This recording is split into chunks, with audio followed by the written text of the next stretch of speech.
Hey guys, Dave from Mozaik. So I wanted to come to you today with a little bit of a video explaining version 14 material. So it's a little bit late to the party here with this video, but I really wanted to let the dust settle and figure out how people are using them, how people are not using them. Let's see if people are understanding dynamic materials, just to, I guess, understand what I need to go through in a bit of an overview video. Hindsight, I would have loved to have done this video months ago and got this information in your hands quicker. But nevertheless, here it is. I'm going to go through a full walkthrough of if you're updating from version 13 to version 14, what are the first things you should do when it comes to materials? If you've already updated and you're not really seeing a massive advantage of the material changes, well, it's probably because there's a few things in this video that you could do that would make a massive difference to the way you're using version 14. So even if you've updated months ago and you're using 14, I still think watching this video is going to be really helpful because it's going to walk you through like what are the reasons why we change materials and what are the massive advantages from it. So, you know, if you bear with me and go through the video, it's going to be a bit of a long one because I'm going to go through more of a training exercise. So I don't know if this is going to end up being half an hour or an hour, but, you know, just think of it as a bit of a one-on-one training session on materials. So bear with me. Let's go through it together. I'm going to keep it really casual. It's just going to be a recorded on one take sort of situation. I'm not really going to go back and edit this too much. So might be a little bit more casual than usual, but I think that's the best way when it comes to training. So I'm going to start here in version 13, right? So I've got version 13.1 open in front of me. And I'm going to show you this from like in a typical Australian, New Zealand kind of use case, right? But this same concept applies all around the world. It doesn't matter if you're in the States, if you're in the UK or India or anywhere else in the world using Mozaik. It's going to be the same lessons here. So bear in mind what the materials are called. The lessons are the same. So starting here on the materials tab, right? A typical setup for someone in Australia would be this, white satin material. That's just a paintable material, right? So you might call that a paintable MDF or whatever you call it. It's a material that's designed to be painted. So you'll see here on the materials tab, I've got a paintable material selected from a door template. And then if I go across to the textures tab, so the main thing in version 13.1 is that textures or the appearance of the material, the appearance of the texture is not at all linked to the material, right? So they're separate. What's confusing about this, and this is one of the core reasons why we changed it, in markets where pre-finished materials are incredibly common, this gets pretty confusing, right? Because you have a material template that's telling the door material that you're made out of a paintable material, yet your texture for a base cabinet door is a paint finish, so Dulux being a paint brand, and then my wall door, my overhead cabinet door, is a pre-finished material from the brand Polytech, right? So that's a grain laminate material that's getting applied to a material that it wouldn't be applied to, right? Because it's a pre-finished material. So here's the complexity, right? You're trying to manage a material and then applying a texture to it later. And it was very easy for that to be wrong because realistically, for any pre-finished material, the material should be one and the same with the texture, right? They're the same thing. They're not a separate thing. So we wanted to come up with a way where you could manage, I guess, large groups of textures and not have to have thousands of materials and material templates in your library. I think that's the core kind of problem that we were trying to solve with version 14. So it all boils back to that, right? But I want to show you this first just to explain, what's changed. So in version 14, you'll see in a minute that, this materials page looks different and then you'll see a texture view on the materials page. So we're uniting those two things together is a key thing. And one of the other kind of things here is that the templates were never editable, meaning that if you look at this cabinet material template and I press view, I could view this, but I couldn't edit it or change it. So, if in this particular job, I wanted to make the thick shelves a bit thicker. Maybe I wanted to make them thick shelves like a 25 millimeter material, an inch material. Well, I would have to go and create a whole new material template for that one use case, which I guess meant that you're snowballing the amount of material templates that you needed, which again, one of the core things we we're trying to solve. And then The other aspect of this, like in a pre-finished material market, we ended up with so many of these. We're using generic material names, things like, color 1, color 2, color 3, grain 1, grain 2, grain 3, etc. Because otherwise you're going to end up with like literally thousands of combinations. Because imagine if it had to be whiteboard for the cabinet or plywood, depending on where you're from, and then your texture, right? In this case, Polytech Natural Oak, right? I would have had to have a template called whiteboard with Polytech Natural Oak. Well, I mean, Polytech has like 1,000 colors, so it's like, well, then there's 1,000 combinations of those, right? The other aspect of this is that when you look at the material template, some of the materials are set to the cabinet material and some are set to what you'd call like the finished or exposed material. That'll come to light in version 14 with something called lock-in, the texture to the material, and that'll make sense as we progress. But I just wanted to kind of flag, what the reason is behind that up front. So moving on, then you've also got the same complexity with edge banding, right? So overall, there's a lot of reasons why these changes were made, but it was to really give you greater control on a cabinet, on a room level, a cabinet level, and a individual part level over what the material is and what the texture assigned to it is.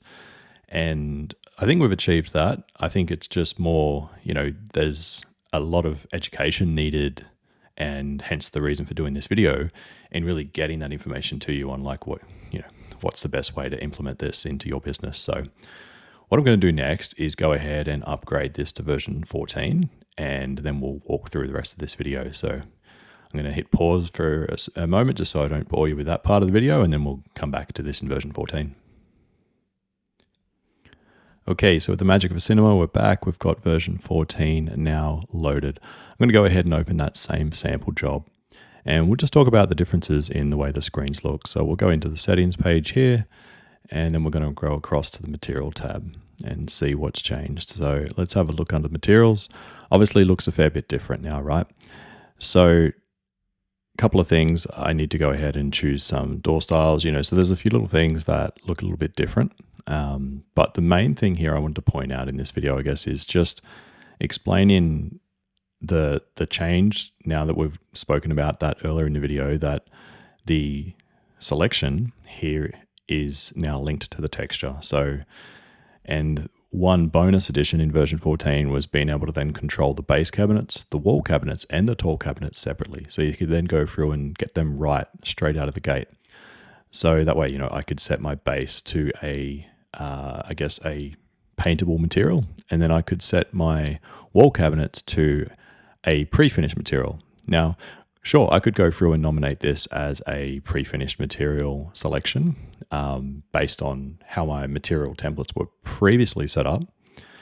The problem, well, I guess the disadvantage, right, that you're not getting from just doing that is your material's still going to be called color 118 mil, right? So it's not instantly, using the new dynamic material feature, which was one of the big deals in version 14, by dynamically grabbing the name of the texture and spawning a new material for that. So what do I mean? Well, if I go to the cutting list, right, and we take a look at the materials in my cutting list, well, I've got my paintable white satin 18 mil, and I've got my color 1 18 mil now. Okay, so I think the key point of difference there, right, is that I want to know that that's the Polytech Natural Oak material. I think that's what I'm trying to say, is like we want to update the way things are working in version 14 to make sure we get that right.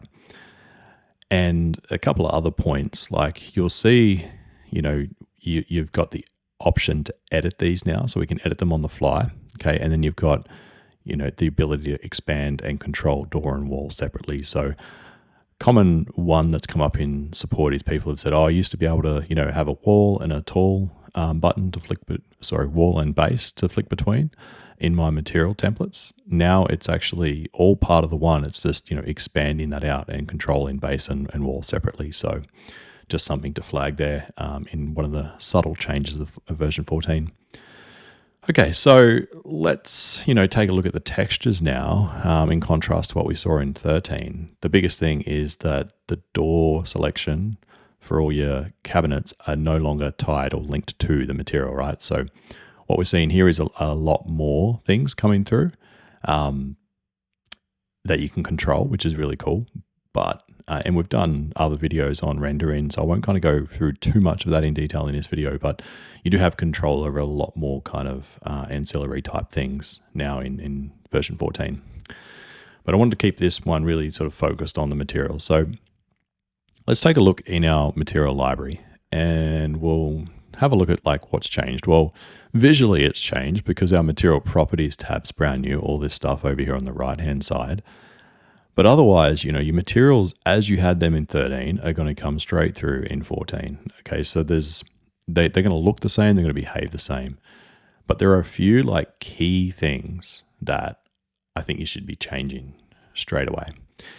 And I guess what I want to do first is probably look at importing in some new texture groups, because what you'll see, a new button on the right-hand side here for texture groups, there'll be some anything that you had in version 13.1 would have just got loaded in to the default page in version 14. So we've got a nice, all that stuff's come through as we had it previously, but it's all under one. It's all of the Polytech, Laminex, Formica, all the different ones that I had in my library have come through just into that default texture group. And then same for tops. They've all just been stuck into default tops, right? So there's no separate additions of those things. Now, if we go and select OK out of there, because I'm going to come back and spend a fair bit of time on that, but I think, especially if you're in a pre-finished material market, I think the first thing you're going to want to do is go to Tools and come down to Import Updated Data. And I think what you want to do is make sure you start by importing some solid foundations of material texture groups.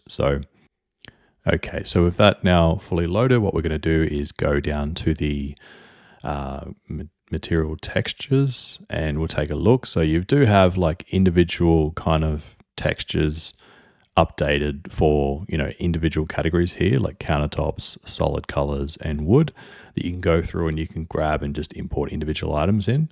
But where I want to start is the material texture groups. And if we look at cabinets, you'll see that, we've added the Edgebanding range, Polytech, Laminex, and Formica, 3 or 4 common ones in pre-finished material markets on this side of the world, or even over in the UK. So if you're in those regions, 100% recommend downloading these. But even if you're, say, in the States and they're not common, what I would recommend is that you still follow along with this video, because you'll get a lot of lessons from just the management of material texture groups and materials in general. So definitely something valuable in there for everyone. And then you also have, potential for countertops as well. So there's no results in there at the moment, but if we do add sort of countertop options, then they'll appear in there. So let's start here. We're going to go ahead and press import, and it's going to import in those material texture groups for us, which will actually come linked with some materials as well, which I'll explain shortly. And we'll take a look at how this works. So I'll give that a second and take a little bit to import, because it's downloading a fair bit of data there from our server. A lot of images, I guess, because they're, all the different material images or texture images for that. Import successful. I'll hit enter and OK out of there. So let's now jump back into the material library. I'm going to go to texture groups and have a look at what's changed. So now in my texture groups under cabinets, I've got an Edgebanding range. I've got a Formica range, a Laminex range, and a Polytech range. Okay. Now there's a couple of really key important things here. For the purpose of this video, I'm going to focus on the Polytech range. Now, we've added in, the range. So you'll see a couple of really, really great additions from version 14 is the ability to have the same color, but multiple times for multiple finishes. So you'll see here with the Adriatic material, it's available in both the smooth and vignette range. Alabaster is available in matte and sheen. So you'll be able to have different materials that have different levels of sheen, which is perfect for rendering, which you can see here that this alabaster matte is set to flat, And then my sheen is set to a semi-gloss. So that's going to really make an impact when I render. But also you can assign different costs to them. Now we've left the cost as empty at the moment because everyone does pay a different price. It's one of those things that based on how much volume of this material you order, you'd most likely be paying a different rate. So you can go through and put your costs in here. So if you are using Mozaik for pricing, highly recommend doing that, going through and entering in your cost. The other aspect of this is the grain concept. And this is something I really want to hone in on first up. So you'll see this option down the bottom, grain by texture, right? So what that means is that if I do check that option, it's going to tell Mozaik whether the material has grain based on the texture that you assign rather than the material needing that checkbox attached. And just to show you that visually, right? With that option checked on, I'm going to click OK out of here and I'm going to go scroll down because what you'll see has come through now is the additional materials that I have just downloaded from downloading those material texture groups. So it didn't just download the textures in the texture groups, it also downloaded a couple of materials for me as a nice starting point. So looking at this, say 18mm Polytech option, you'll see that straight away, that material when I select it is assigned to the Polytech texture group. And it's already set up for a dynamic texture, okay? And more on that in a second. But the key thing here is you'll see there is no option to say whether this material has grain or not, because in essence, we don't know if the material has grain until you've assigned the texture. The beauty of that is we can have one material that can both not have grain or have grain, depending on what texture you assign to it. As opposed, and look at the contrast here, to version, like a material that was set up in version 13, you'll see the has grain option on. That's because that's a material I called grain 1 16mm, right? So it was obviously a material that needed grain, and that material always had grain. Where I saw a lot of people go wrong in version 13 was maybe they used a color material like this one that didn't have that option turned on, but they still assigned a grain texture. And then when they optimized it, Mozaik didn't know that the material needed grain or had grain, even though you had a texture assigned. And that's one of the biggest downsides of not like having the material and the texture linked together. So a massive thing that we were trying to fix in version 14, right? And the fix for that, or the biggest advantage, is that now the selection doesn't have to come from the material. It can come from the texture within the texture group, which is so much more powerful. So something I wanted to call out, that one little checkbox can make a massive difference. And then secondly, the actual grain itself, there's an option there. So when you have, does the material have grain, right? What it's actually asking you there, you can say 3 options. None, meaning no, it's a flat material that could be rotated in any direction, so it's not grain dependent. Or yes, it has grain, and the option that just says grain means it's like a standard grain. And difficult one to explain, but a standard grain would be just whenever you order a sheet of material, the grain's going to go along the longest edge or the length of the material, right? So you just, whenever you order a grained material, that's how it's going to come standard. So we've just gone with like a very generic naming just called grain, because that's going to be, if you just went to the your supplier and ordered a sheet of that material, that's how you're going to get it.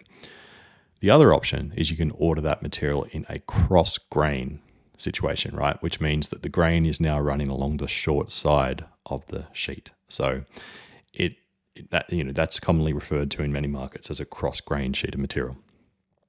So, I think majority of the case is always going to be answered as grain, but you do have the ability, and you probably want to set up a duplicate texture in this point, copy the texture, paste it, and have a cross grain variant in your library for the situation when you might order that material texture or that material as a cross grain material. It doesn't automatically like rotate your parts or anything like that. It's not reversing the direction of the grain or anything like that. And I think that's a common misconception in 14 for the people that, haven't had this video to watch. it's just we haven't really done a great job of explaining the concept of what we're trying to achieve there. And really what we're trying to achieve is giving you the ability to either say that this is a grain material that I'm ordering as a standard grain or a grain material that I'm ordering as a cross grain. So hopefully that makes more sense. I think that's the gist of this, right? There's going to be a name, an image assigned, there's going to be an abbreviation, and there's going to be a sheen level, a grain, cost, markup, add-on, etc. And then you do have an image width, and then you have some other settings, transparency and metallic. I'm probably not going to go too deep into them. I won't really touch on the more kind of rendering focused things because that'd be better covered in a different video. And I don't want to get this one too long and too hard to follow.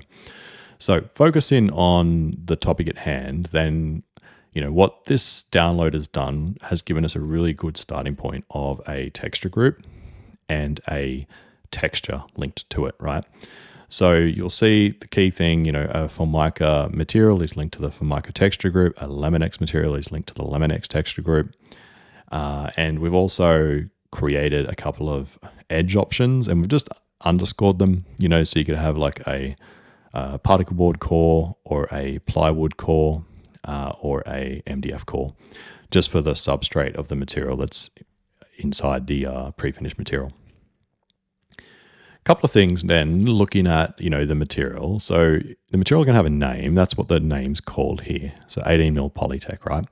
And then you have a cut list name. So the cut list name currently is 18 mil Polytech and then whatever the texture name is. So in this case, it would be Adriatic Smooth because that's the material texture name that's going to get tacked on to that cut list name.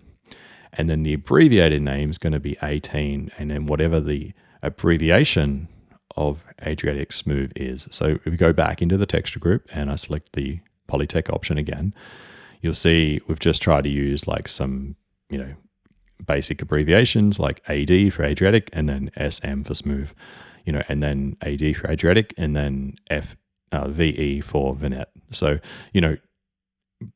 feel free to change them to suit whatever makes sense for you guys. But, we wanted to give you a really solid starting point of materials because there are so many of them that we've done the kind of legwork in getting those established and set up for you.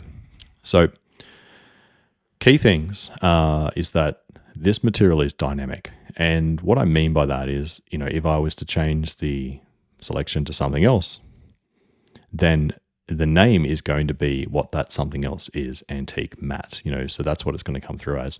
The default selection here really doesn't matter because you're going to select it on every job.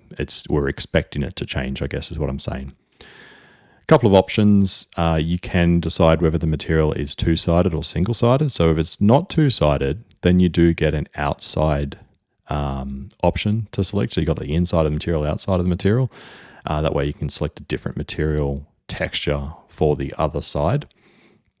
And then you've also got the option to display the edge, yes or no. I'd recommend having that on, especially with the concept that you can also have dynamic banding materials. And as you'll see here, downloading the Polytech range is also giving me a 1mm and 2mm option for my edge tapes. And they're also set up with that dynamic cut list name. So it's going to be 1mm Polytech and then whatever texture I assign. And then same with the abbreviation. So a lot, really like you do need to set up different material templates to take advantage of these changes. And to be honest then, it almost makes the majority of my list that I had previously obsolete. Like I'd say 80-90% of that list I no longer need. Maybe once I'm completed all the jobs that I previously had, I could delete them, archive them. Maybe I just want to kind of move them under a separate folder structure.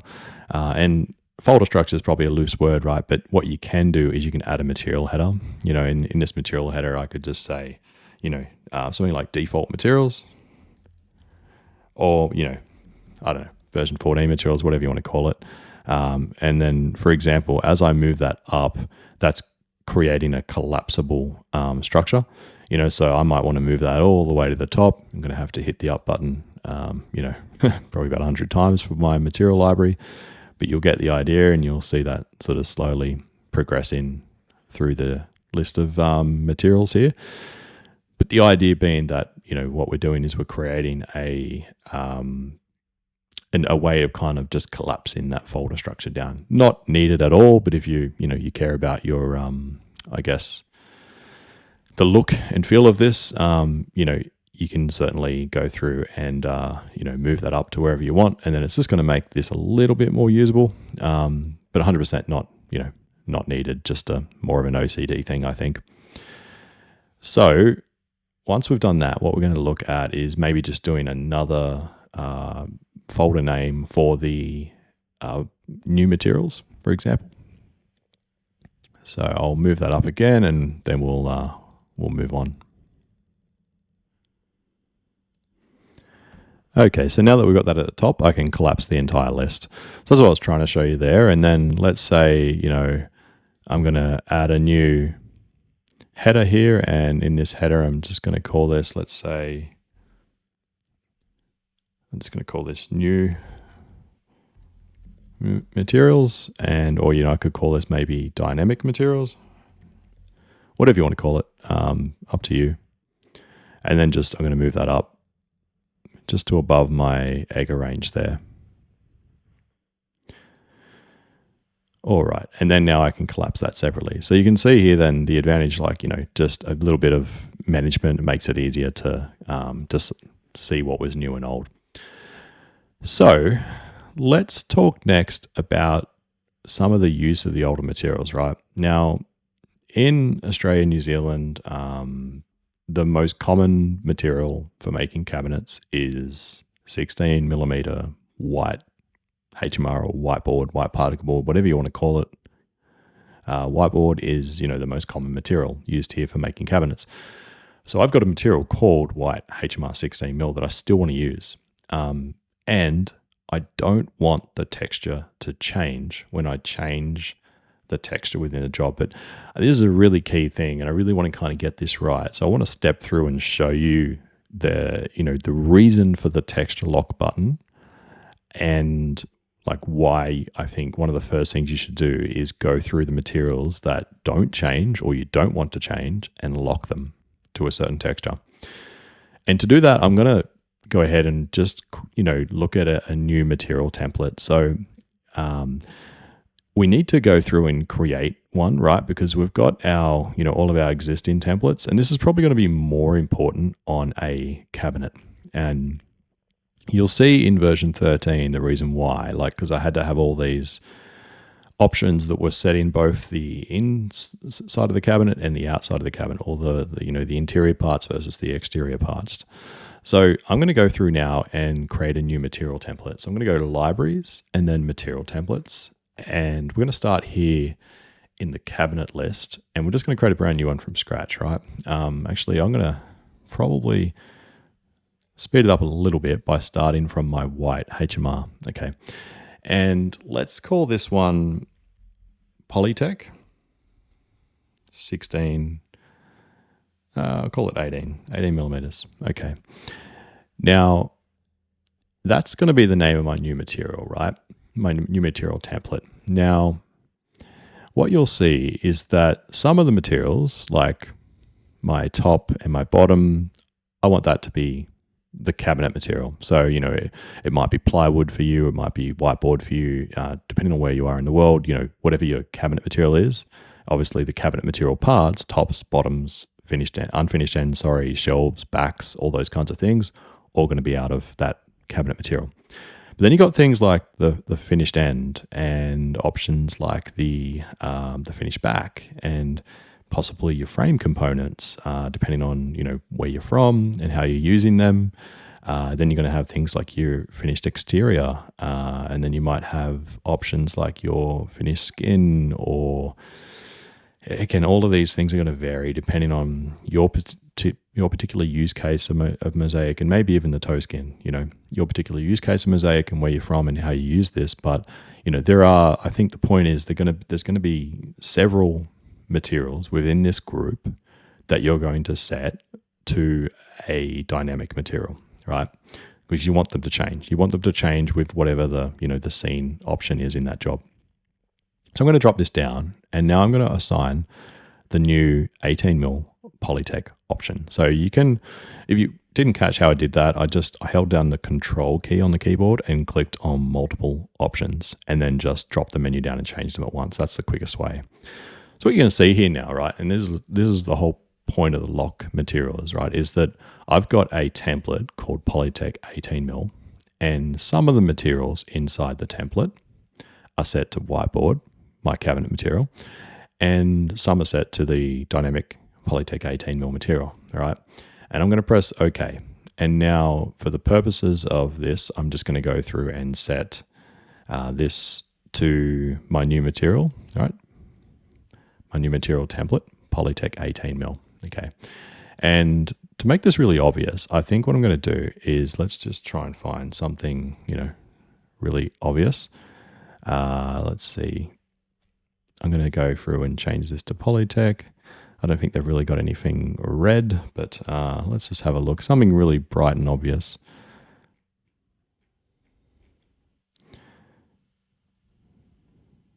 You can expand this window too, just to make it a bit bigger and see more of your selections. Visually, you can see it's pretty cool. You can scroll through and get a pretty good indication of all your different options. Yeah, probably a bad example because I don't really have too many things that are like super obvious, but I'm going to go for this rose gold, right? Now, I'm also going to go to libraries and material templates before I kind of show you the reason for lock-in. And I'm also going to make a Polytech 18mm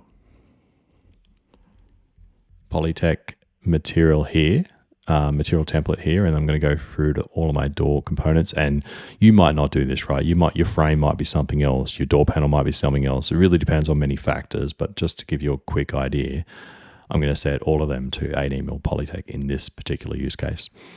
And then okay that. So now I'm going to go through to my doors, and I'm also going to make them that new material that I've just created.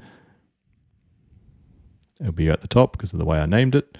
I should have probably named it the same, to be fair, Polytech 18mm rather than 18mm Polytech, and I might just rename that and change that now. So I'm going to go back into libraries, material templates, and I'll edit that, and I'll just swing that around. So cut that out and move it to the other side.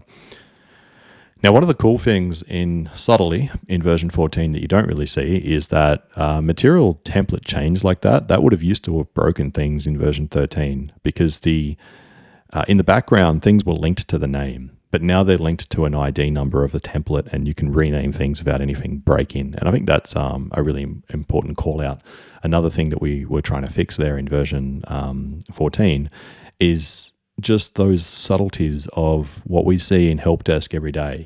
What are the things that we can improve that will make this better? And what I mean by that is so many people would just go and rename a material template and then I'd go back into an old job and be like, where's my doors gone? What's happening? And little things like that we were trying to make improvements to. So, you could have these as same as base, or you could go through and nominate them. I'm just going to go same as base, and you'll see that, I can collapse that menu now because they're all actually the same in this particular use case. Or I could expand it out and, change the texture separately. So let's do this. Right now I have the same material. Let's look at this first. The same material, 18mm, Polytech 18mm, but the doors are set to the Adriatic Smooth, and the cabinets are made out of this rose gold leaf matte, right? And you'll visually see that. You can see my cabinet parts there, visually set to that. And I haven't made a band-in template yet. We'll get to that. And what you're going to see is that, I don't really want the cabinets to be made out of the rose gold, right? Because I've said, no, my cabinets are out of the whiteboard. Herein lies the problem. And this is the problem that lock-in textures fixes. I don't want every texture in this template to change, right? I want, my 18mm Polytech texture to change to rose gold, but I wanted my white HMR material to be locked to a white texture, so I didn't have to make any changes at this point.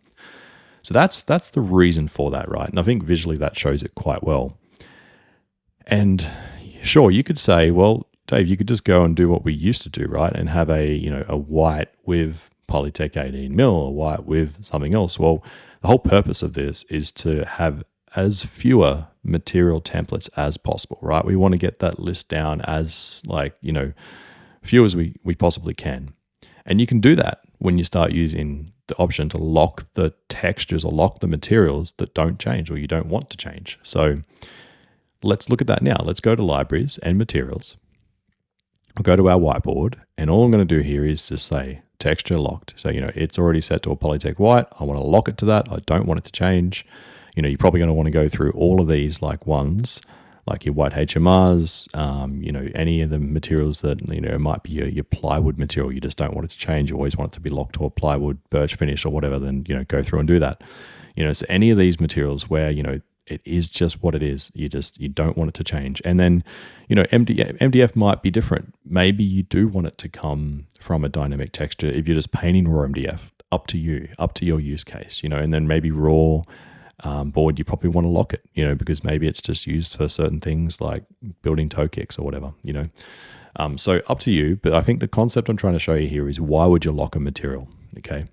And now let's take a look at this. So now you can see my cabinet parts, my top and my bottom are now out of the white material, right?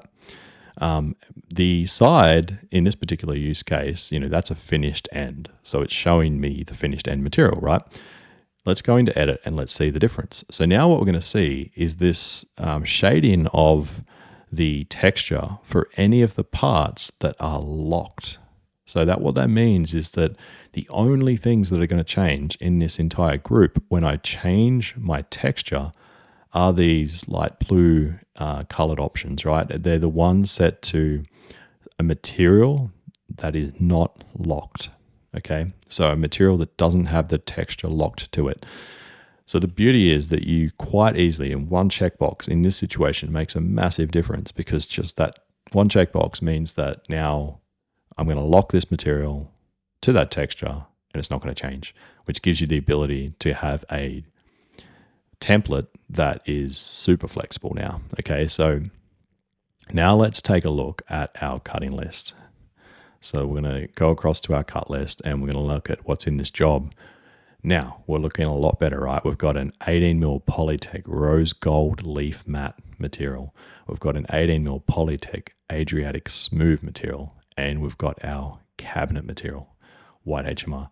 There's still some components set to a grain material. Now, here's the thing that opening an old job, right, an existing job with cabinet level overrides won't do in version 14 automatically for you.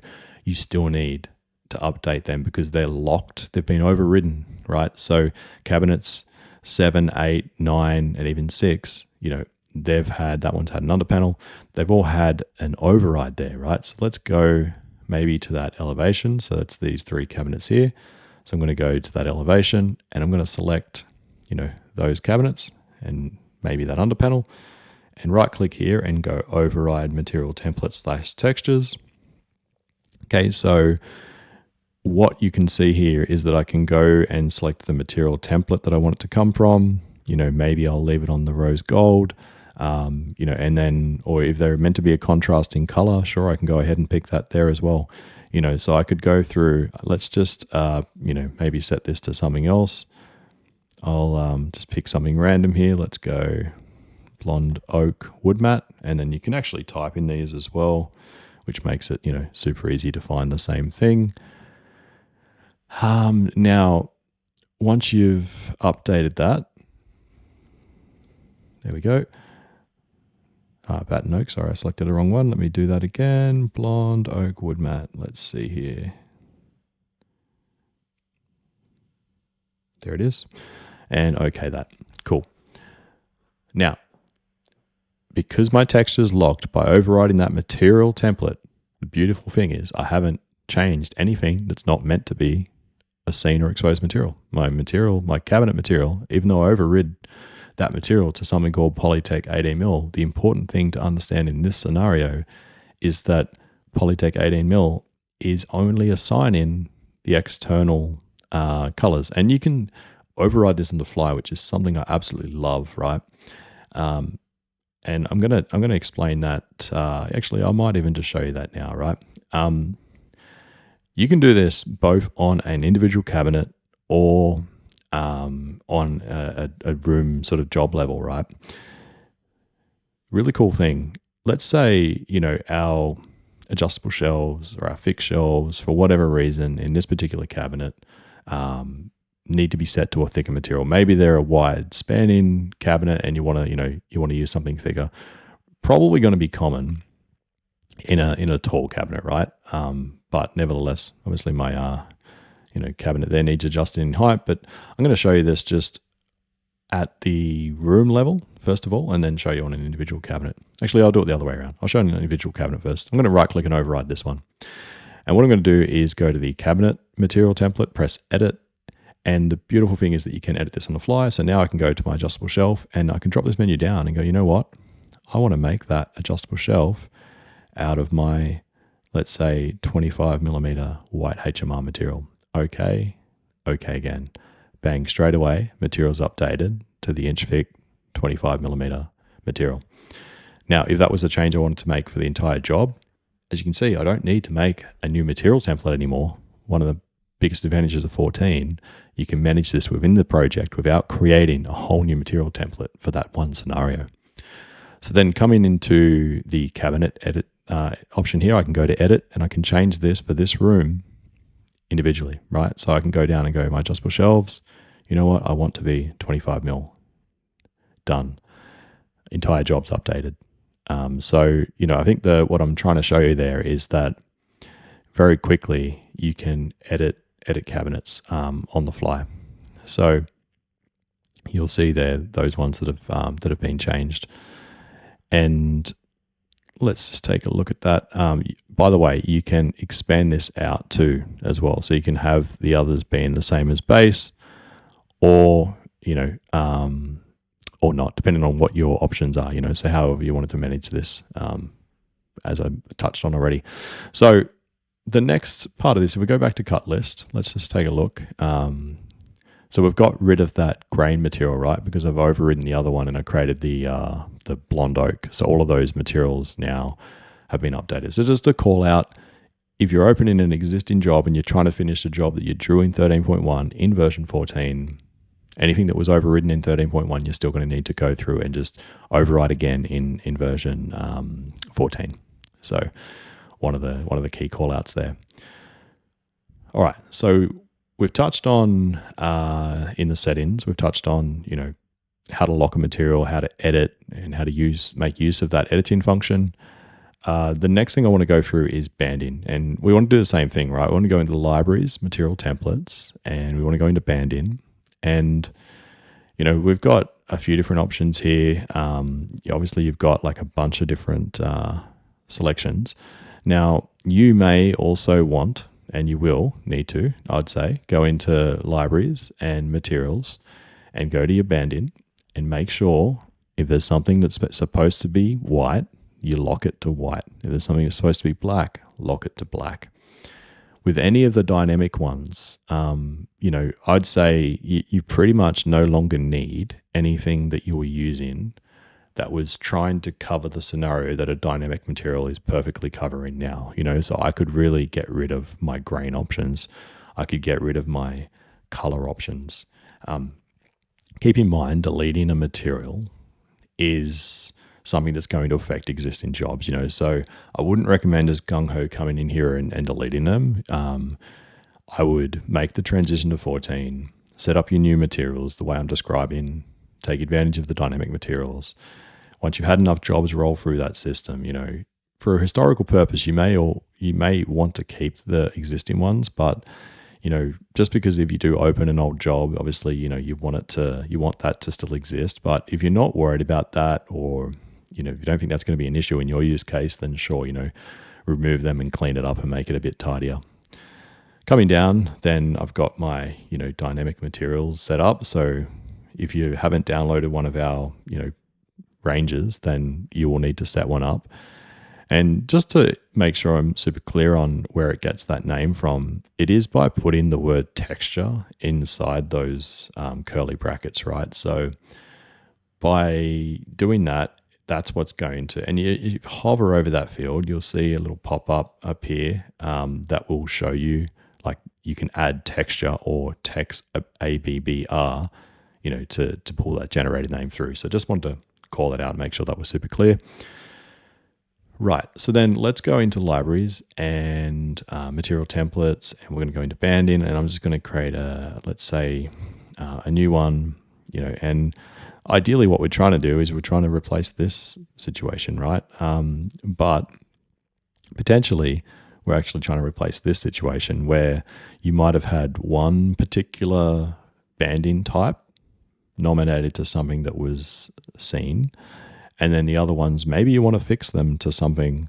And this depends on your use case again. Like if you're in Australia, New Zealand, or UK, or India, you most likely band in the whiteboard, the carcass, the cabinet in a matching material, right?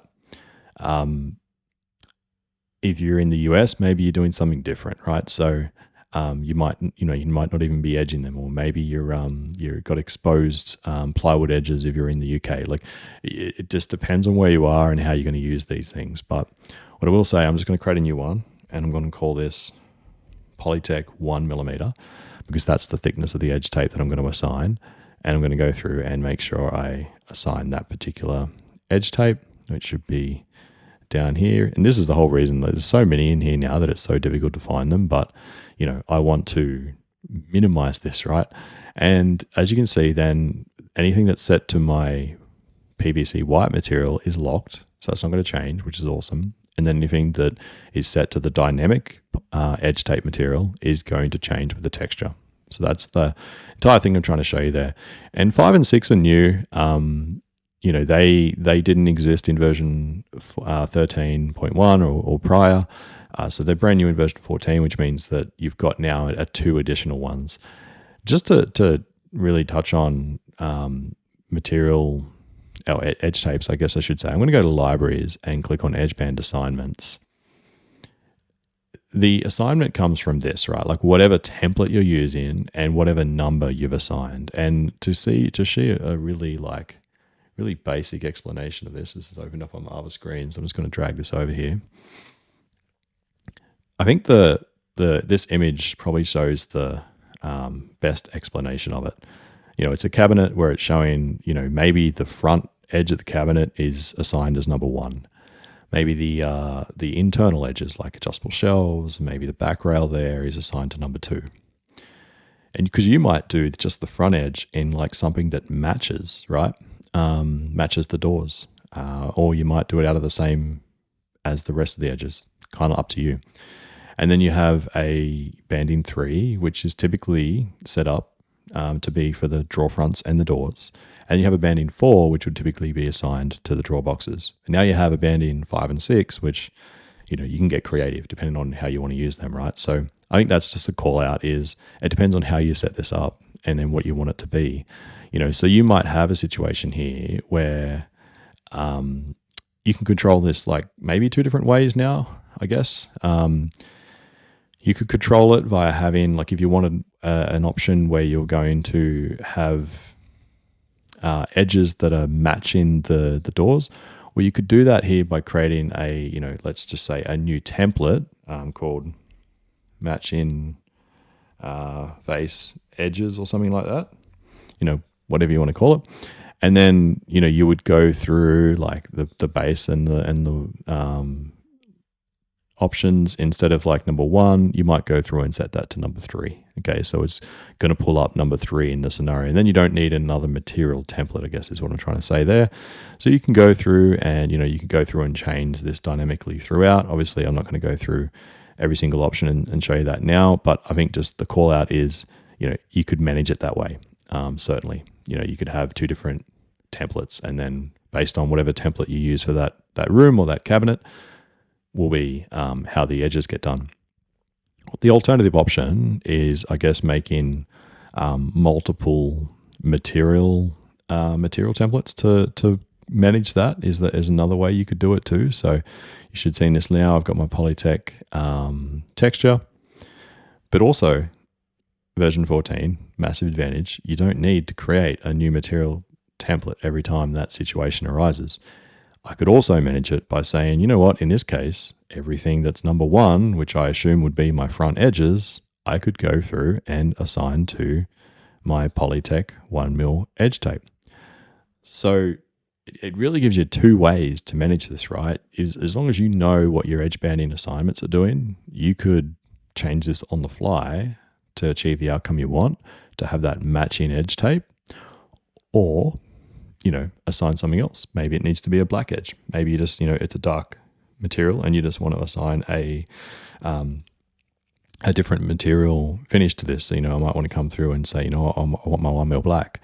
So the beautiful thing about this is you don't need a matching edge band template for every one of those scenarios anymore. It's just been significantly reduced. So, I think that's like what I'm trying to get to the point of is that that's the really cool thing about version 14.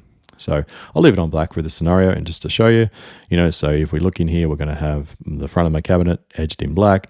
I'm going to have my, internal edges, adjustable shelves out of the white. I'm going to have any of my doors and that out of whatever texture gets assigned here. So, it could be Adriatic Smooth, or it could be the rose gold. And that's an interesting call out. I guess it depends on which component, it needs to be. And you can break that out and do that separately for base wall tall, depending on, what you've got assigned for this job. So if my, wall cabinets were something else, well then go through and adjust your banding template as well.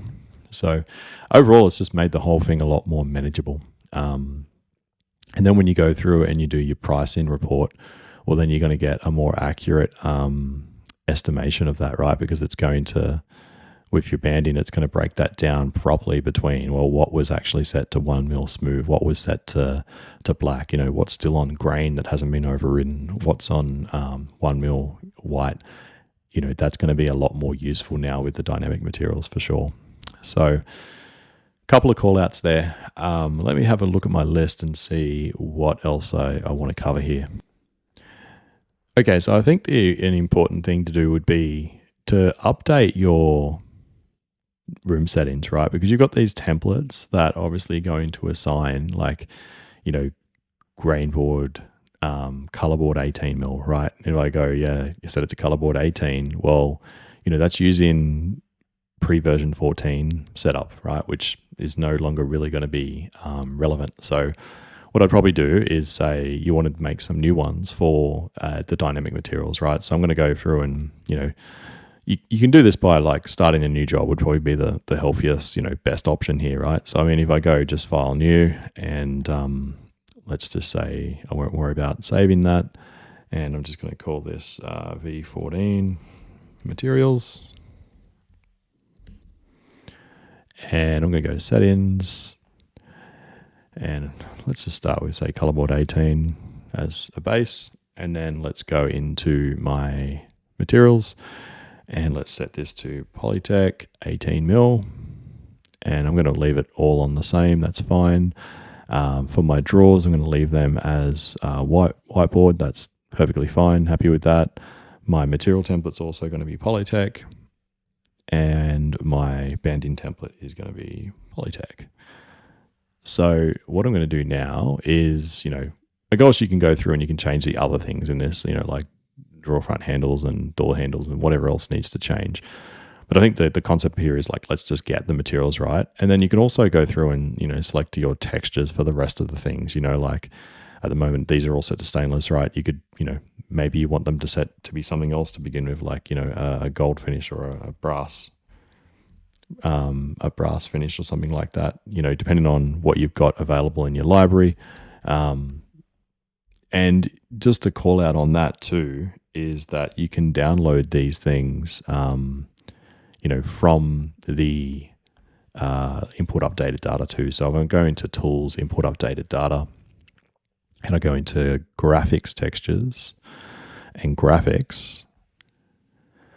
Give that a second to load. You're going to have more options available here, right? So as you can see, things like gold, a new stainless.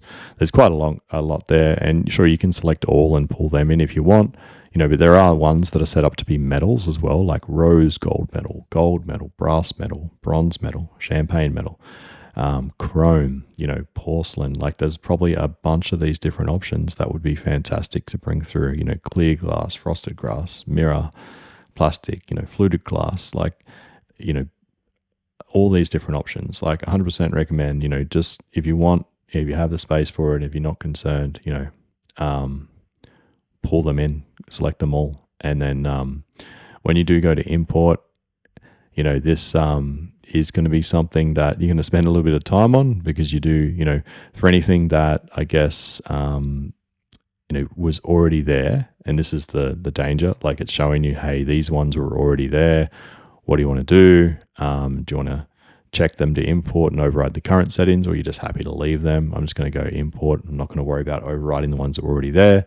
But it is a cool flag to let you know that, hey, you can go through and update anything that was already there, or you can choose to leave it as it was. So, but pulling these things in, I mean, instantly it's going to give you a better rendering, because for people that are coming from 13 to 14, one of the biggest advertised improvements was the new 3D viewer and the rendering option. Well, those things are a lot more impactful when you ground that in a texture that's actually got the right sheen level assigned, that a metal that's designed to look like a metal as opposed to just being a flat gold image. So making the most out of version 14 is really going to be from importing a lot of data, things that are going to make life easier, rather than you having to set these things up from scratch, because as we know, who has time for that, right? Okay, so once that import is finished, you'll see the import successful. Click OK, and now you're going to have those options available to you. So let's look for a metal. I'm going to go for the black metal, for example. You can control these things. So I think now I should be able to get brass as well. I might be able to I might need to close and reopen for that to take effect.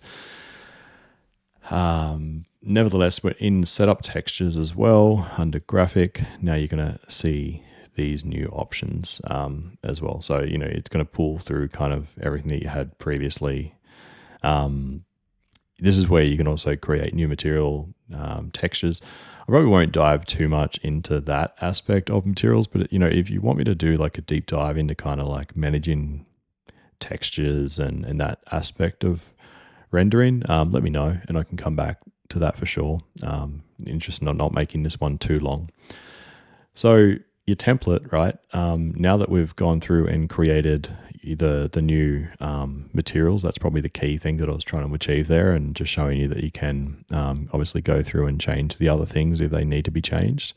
You want to go to the hamburger menu here and click that one, and then you want to click to add a new option, and it says it'll create a new template based on the settings in the current room. Do you want to continue? Yes. And I'm going to call this my Polytech 18mm.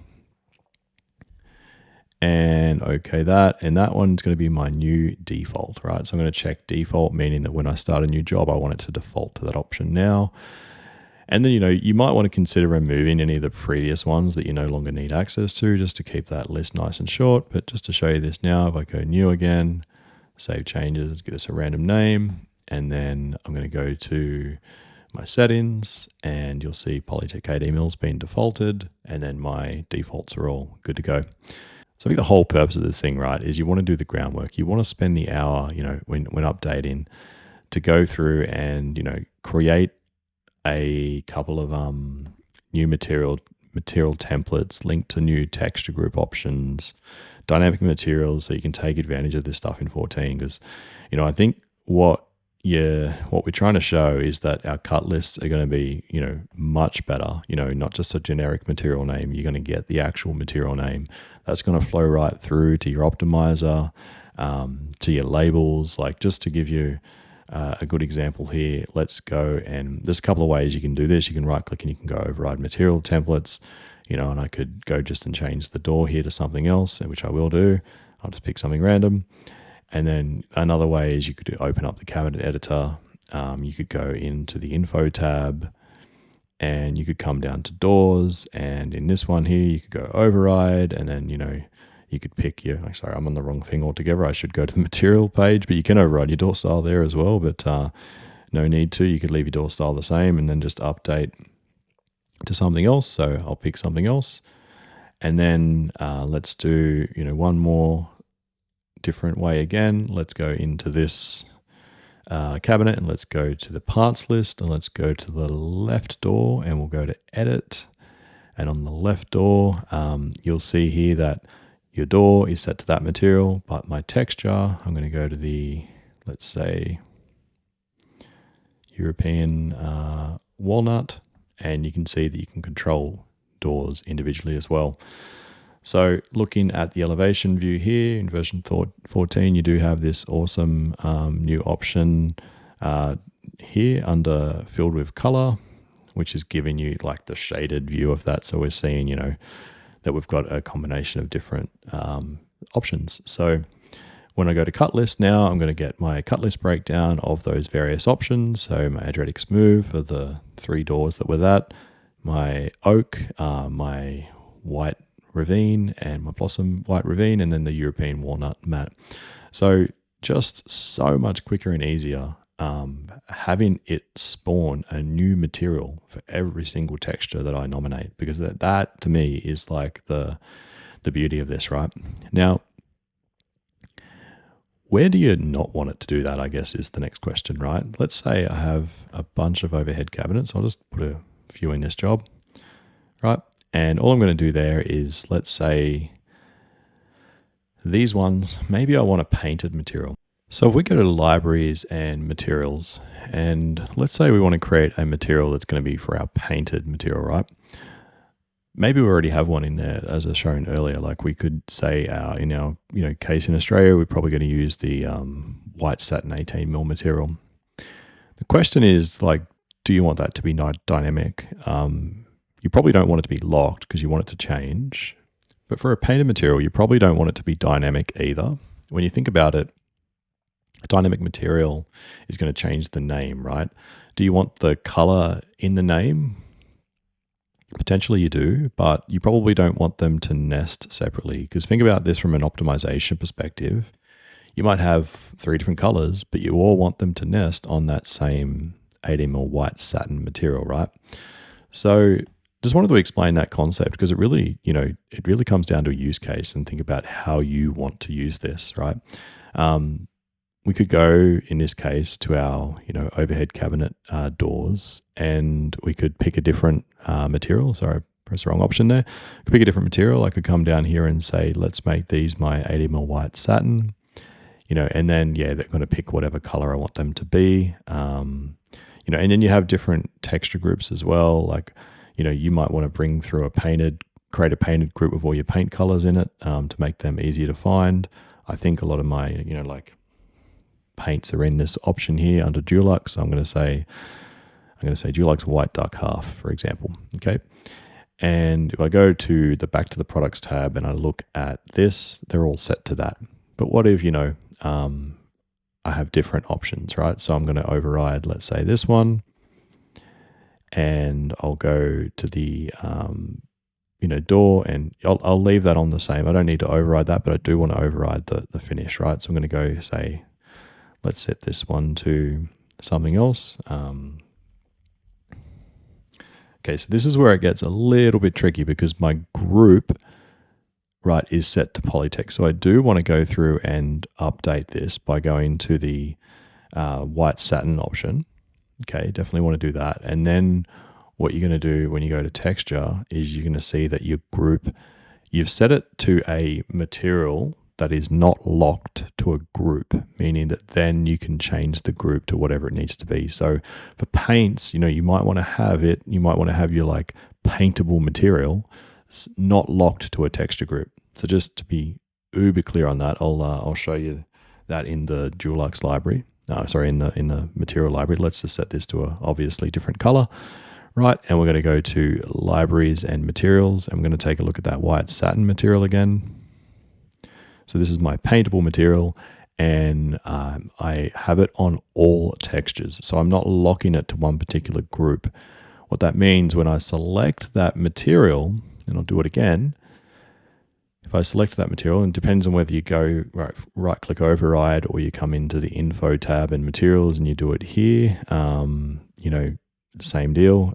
So if you go through and you override it here and I don't actually need to do this, but just to show you, like what happens there is that texture group is then set to all, which means it's selectable, and then you can go through and you can select whichever one you want, and then from there you can go through and filter to whatever you want. I'm going to go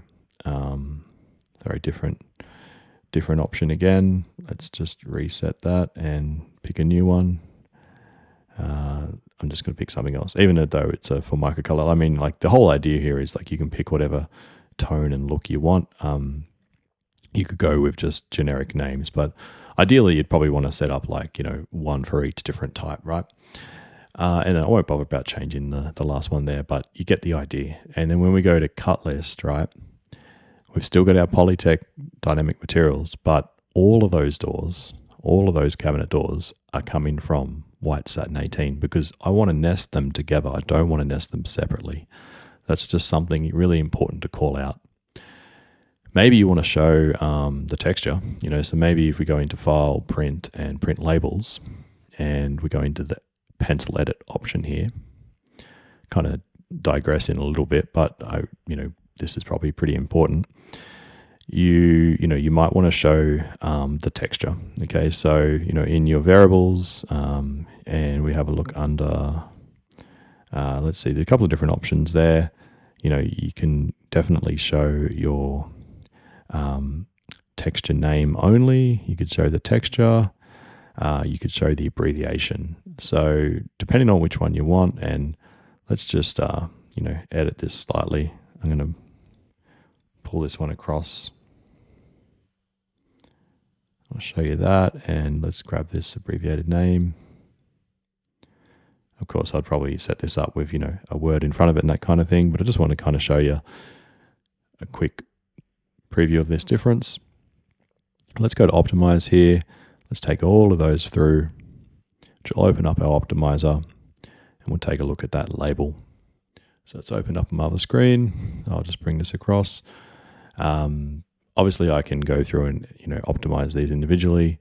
I'm going to go through and select batch. I'm not going to get into the nitty gritty of how to set this up. Completely separate video. I'm going to leave it on better, and I'm just going to do all the materials, let them all optimize. So I've got my 80mm white satin, and we'll go to labels and take a look at this. So let's go to label settings, and let's assign that template, and we'll do it to a role. I don't have a printer installed, but I'll leave it on PDF. That's fine. Because I guess what I'm trying to show you, and something I didn't do there was, and I'll show you how to do that because it's a common support thing as well. But you'll see the texture is showing the entire path, right? So it's showing like C drive, Mozaik, textures, wood, do you like textures, white, duck, half, JPEG. It's probably just the name that you really care about, right? And then the abbreviation if you want it. So let's go back. Let's fix this. Let's go save that. And let's go, File, Print Labels, and we'll jump into Edit, and we're going to go through and select this one again.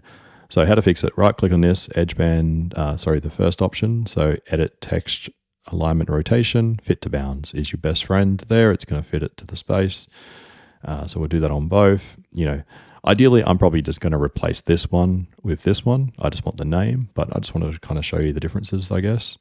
So, let's just go View Optimizer. So a couple of things here, right? If I go back and press Optimize, sure, I can resend all this to the optimizer, and this is going to depend if you're on the CNC version or Enterprise, but I'm going to go to View Optimize. And I'm going to open up my previous copy of the optimizer without having to re-optimize anything. Nice little tip for you there if you weren't familiar with that. And then I'm going to click on labels, go to this one, view the label, and now, we can see this a bit clearer. My name, Dulux, white duck, half. The abbreviation happens to be the same, but of course that depends on how you set it up, right? And then if I go to a different cabinet, I've got 46 poolside as the material. Of course, then it's showing me where that texture group's coming from. Whether that's important to you or not really depends on your use case of Mozaik. But I think the point is just showing you that you could have the name of the paint color, like what this is supposed to be painted, written on the label. I think that's really key and important information to get across.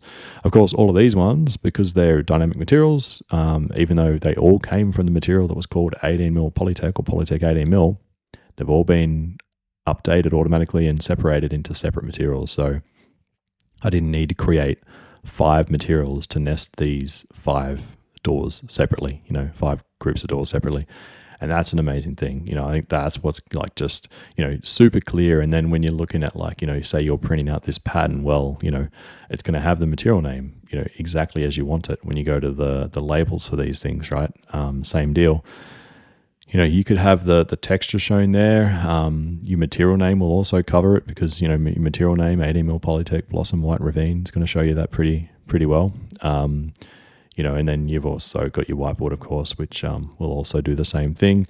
So, you just have to think about how you want to kind of use these things in tandem with each other. But I think the point is showing you that, your texture name could be a really useful addition to your label. So, I think that kind of like, covers the majority of things that I wanted to get across, with the exception of probably the grain, right? I just want to come back to that one quickly. Like, so you've got let's have a look at this part list, right? So let's go to, the walnut mat material. Now, let's look at the pattern. Obviously, it's nested the correct way, right? Because I've got a vertical grain. So that's step number 1. So I think to explain the rest of the grain aspect correctly, I will go back and maybe just change like a cabinet to give you a bit of a better indication. So let's go to this cabinet here. I'm just going to go to my end and I'm going to go to edit and I'm going to change the material to something that has grain. So let's go again with our dynamic material there for Polytech and find this in my list. So 18mm Polytech, wherever it is there. Okay, and then I can go to the texture and assign the correct texture that I want. Let's go with this artesian oak matte.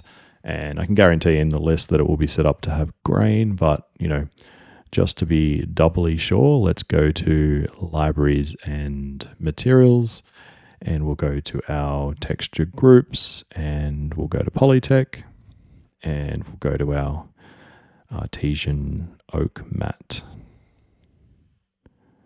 There it is there, and it's on grain. Okay, so let's do 2 things. Let's go and nest this, just that on its own. Actually, let's do 1 extra component. Let's go to let's maybe say the shelf and do the same deal. Of course, you can set up a template, to automate this if you had to do it on multiple cabinets, but for the purpose of showing you, individual overrides, let's go to 18mm Polytech on the shelf and let's set that to, what was it, artesian oak wood mat, artesian oak mat, got it, and okay out of there. Now let's go to our cutting lists and we'll see now if we look at that oak mat, we've got our 2 extra components on there. And we'll override that one with new parts. Of course, that looks a little bit different if you're in the enterprise level, but purpose is the same, right? So let's optimize that out. I'm going to turn off batch so it only does the one that I want. And there we go. So we've got our end and our shelf. Okay. Obviously, come through correctly. Like the grain is along the length. The grain is along the length. What if you don't want it to be, I guess? Or what does cross grain change about this? So I think that's the important note here, right? I want to make sure that's super clear. So we're going to go into libraries and materials and we're going to go down to texture group, and I'm going to find that texture again and go to the artesian oak matte and I'm going to change that to cross grain. And okay that, and okay again, and optimize, and same deal. Let's just make sure we'll take the latest copy through. And we're going to go to patterns and, we'll re-optimize that guy. Artesian oak matte. Okay, so some of you might have been expecting that to change, right? Effectively, all you're doing by doing that is telling Mozaik that the grain is now running in this direction across the sheet, not along the sheet. So please don't mistake that option for rotating the part. It's not rotating the way the grain is on the, or it's not rotating the component the way the component or part optimizes. It will still optimize with the length along the longer edge there, assuming that it's grain, it knows it's not going to rotate and change that. So, because if you ordered a cross-grain sheet, I guess the assumption is that's a quick and easy way of achieving horizontal grain, right? Without having to rotate any components. So that's the concept. Rotation doesn't change. Optimization doesn't change. So that's probably the first important call out. If we go back to the materials and we go back into the texture groups, and what we'll do this time, right, is let's go to that same option. And I see this works for me. We don't really have many components there to get a super obvious view of this, but let's just say it doesn't have grain, right? So effectively now what we're telling Mozaik is by doing that, well, you've got freedom to rotate it however you see fit, to be able to get a different outcome, to be able to get a better optimization, which in this case, there's only 4 parts, so maybe I'm not going to be able to visually show that, but let's just have a quick look. It has. Okay, great. So they're all rotated, in the other direction to get you, because it's a better optimization, I guess. And now Mozaik understands that this texture is not grain dependent. So we had quite a few, support cases where people have said, oh, my grain's not right. How do, ever since I upgraded the 14, my grains are not, optimizing correctly. Have a look at your texture groups. Have a look at what texture is assigned and make sure that that texture has grain enabled if you've got grain by texture control, which would be 100% the best way to do it, because it means, as I've touched on in this video, way less iterations of having to have so many different materials to manage your material library. So, that is 100% the go. In the situation, so let's look at it like this. Let's go to the part. Visually, right, you can see. Let's just be clear about this. Visually, you can see that that is up and down. Okay, that's the grain direction. Let's go to the end and let's go to edit. And let's do this. Let's rotate this part, right? So first of all, I'm going to go and let's say change the rotation. Probably, if you play with these, is like the way I tend to do it. Just, change it in X, Y, Z and see what happens, right? So I've changed it in X. It's laid that component down as so, and now let's just do this. So let's go and go to our width, which is now going to be our length. Of course, I can just go into here and I can type in the new value. I could just swap those figures around, 750, or I could put in a formula like whatever the height of the cabinet is and just let it look that up. And then let's go to the length, which is now the width, and let's go here and say that can be the depth of my cabinet. Okay, and then let's go to my bottom of the top. Sure, I could rotate that, to 270 and then bring it forward, or I could go the other way, up to you. Effectively there, and then my band-in, you're probably going to need to obviously change that because the front's no longer the front. You can see that that's going to be the new front side, right? To get that how you want it. You may want to pick up different one depending on edgeband assignments and all that too, but I won't get too deep into that. But that's, in this case, I guess because I've like manually overridden the part, I probably would do that, right? But just let's see this now. So let's go and explode this out. So I've got my black edges there, depending on how my material templates are assigned, and then it's got my white edges. And yeah, whether or not you've got like your raw edge showing or not, depending on, again, your templates. But I wanted to sort of point out that now visually the grain is running sideways, right? Because I've rotated the component. So that is like, a bit of a, I guess, a cheat way of like, rotating a individual component. Doors are different because you can tick horizontal door, which of course you could use an applied panel or something like that. But let's take this artesian oak back through the optimizer and optimize this one more time, just for clarity on grain.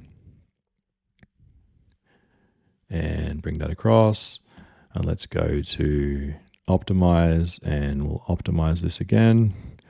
And there we go. You can see that our end has ended up with cross grain. That's something you wouldn't have been able to do in version 13.1, right? Because if you rotated, well, you'd be able to do it, but you visually probably wouldn't have seen it, because if you rotated the component in 13.1, the texture kept updating to always run up and down. So guess what I'm trying to indicate or show you here is that it's like more of a what you see is what you get scenario in version 14 with the grain. I think that's, ideally what everyone wants, right? The ability to kind of, see that as it is, and, get a really clear indication of how that's going to come off your machine. So I just want to call that out. I think that's an important takeaway. Okay, so I think this has been about an hour 20 so far, this video, so I'm probably going to wrap it up here. Let me know if there's anything that I haven't covered that you want me to follow up in a following video. I think the main takeaways for me are making sure that if you are coming from 13 to 14, or even if you're setting Mozaik up for the first time, really thinking about how you can take advantage of dynamic materials in your workflow. They're a massive feature that can really dramatically reduce the amount of textures that you need. You can get massive advantages by having like the raw edge visible versus the scene edge on your cabinets as well. So those things are going to make a difference just to visually see what you've edged, what you haven't edged, to help you catch mistakes. Same with material edge banding. Set up some dynamic ones, get them linked to your texture names, go through and create your own texture groups. Probably the one thing that I haven't really shown is just how to, create a new group and a new image. So I might just quickly touch on that before we wrap this up. So first of all, probably let's create the texture group. To do that, you want to go into the hamburger menu and then add a new one. And I'm going to call this, let's say, Nova, another provider over here, and I'll just add them in and save changes. What that's done is that's given me the new group. There's no images in there currently, right? So let me bring up their website over here, and I'm going to just grab one of their materials. The name is Phoenix Grigio Londra. So, you can copy that name. And then you want to grab the image, right? So you want to right click on this and go save image as, and then I want to add this into my download. So let's go ahead and drop this in as Phoenix Grigio Londra. You can leave it as a PNG. I'm going to save that. And that's downloaded that, right? Okay, now we're going to go through and import that in. So the thing is, previously you used to have to drop it in the correct folder of wherever your textures are stored. Now you want to just leave it wherever you downloaded it from and import it in. So you do need to go through that process of importing it in. And I want to go to my downloads and I want to go to that option, and that's going to bring that color in. So it's going to bring it in with the name according to the thing, with the image, link it automatically for you. Sure, you could give this a name. So I might just call this Londra. You could go FGL if you're into that kind of thing as well. That however you want to abbreviate your materials is up to you. And then what is it supposed to be? Is it a satin? Is it a gloss? And that's about it. You still could have grain by texture enabled, which will add your grain option here. I haven't touched on pricing, but again, that's a kind of whole different topic. But you can price by sheet or finished area, depending on what you're doing here. This might be a sheet price, when you put a cost in there, because you're probably ordering and paying for that at a sheet rate if it's a pre-finished material. So something else to note. But that's how you create the new group and the new texture within that group. And of course, you can keep downloading them and then adding more and more in, because you don't need to be all caps. You can change all of that. And then, back to panel stock. Well, okay, in here, I want to add my new material. And you can do it as a new material. You can copy an existing one that's already set up. Easier way, because then you've got all these things preset. So to be honest, that's what I would do. Rather than going new, I would just take one, like my 18mm Polytech, for example. I'd just copy it, paste it, and then I'll change this name to 18mm Nova. And then, set my default sheet size. In here, I would change this to Nova, leave the texture. So you'll see then I can just change the group to Nova. So by downloading, even if you don't use the Polytech, Lemon X, whatever, even if it's just Ega, download that as a starting point and then build from there, because, you're going to get the structure of this right, I think is the key takeaway. Interesting here with the edge, you do need to put an edge texture in each particular group. So, what you want to do, or what you will need to do, I should say, is in each one of these ranges, you still want to add your edge option in, I guess is what I'm trying to say. So, whether you pull them from here and you're just pulling that particle board core edge, whether you want to have edge underscore at the front of it or whatever to make it easy to find, your call, but you will need to pull them into each one. So that way, if I just click off this and back on it, that should update now and give me both choices. Now I can assign the edge correctly. So just something to note, that if you are locking it to a particular texture group, then that texture group will also need your edge options, I think is the key takeaway there. So that's it for this video. Hopefully it's been helpful. Hopefully, you can put some of this into practice and get the most out of version 14 materials, as I'm confident if you do, you're going to really, notice the benefits. So drop a comment wherever you're watching this. Let us know if this has been helpful. Let us know if there's something that you want me to go deeper into or do a separate video to cover. The idea is we really want to pass on the knowledge and help all of you guys get the most out of all these additions. 14.1 is only just around the corner, so there'll be more videos dropping for that. So if anything that's useful, hit us up, let us know. Thanks for watching. Catch you next time.